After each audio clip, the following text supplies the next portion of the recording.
আসসালামু আলাইকুম। এখন কথা বলবো কিডনির ক্যান্সার নিয়ে। কিডনির ক্যান্সার এমন একটা রোগ যেটা যে কোনো বয়সে যে কোনো রোগী মহিলা পুরুষ হতে পারে। সাধারণত প্রস্রাবের সাথে রক্ত, ব্যথা এবং অনেক সময় কিডনির সাইডটা ফুলেও যেতে পারে। রোগীর হয়তো খাওয়ার অরুচি থাকতে পারে, জ্বর থাকতে পারে। এই রোগীগুলো আসলে আমরা পরীক্ষা নিরীক্ষা করে আগে রোগটা নিশ্চিত করি। রোগটা নিশ্চিত করলে এর চিকিৎসাটা হচ্ছে সবচেয়ে ইম্পর্টেন্ট জিনিস। অর্থাৎ এটা এমন একটা রোগ যার চিকিৎসা শুধুমাত্র অপারেশন।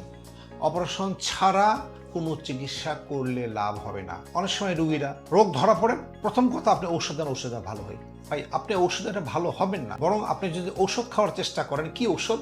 ব্যথা কমানো ঔষধ দেবে, এটা দেবে, ওটা দেবে, আপনি খাবেন। কি আপনি শুধু টাইমটা নষ্ট করবেন।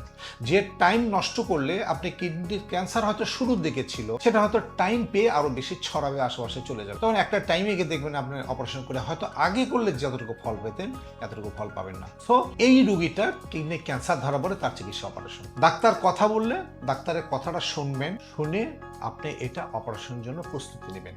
এখন অপারেশন বিভিন্ন ধরনের আছে।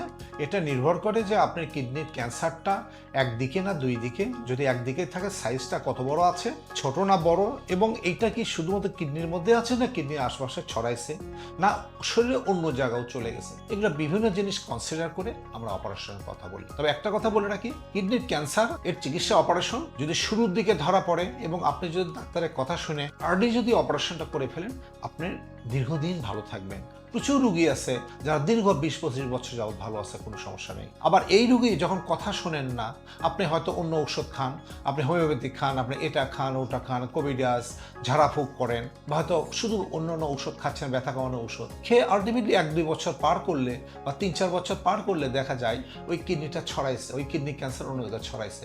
তখন হয়তো আমরা অপারেশন তবু আসলে করে দিই, যদি সম্ভব হয় করে দিই, কিন্তু তখন কিন্তু এত ভালো রেজাল্ট পাবেন না যেটা আপনি শুরুতে করলে পাইতেন। সো যদি চিকিৎসাটা করতেই চান, ডাক্তারের কথা শুনবেন এবং ডাক্তারের কথা শুনে এটা অপারেশন করে নেবেন, আপনি ভালো থাকবেন। ধন্যবাদ।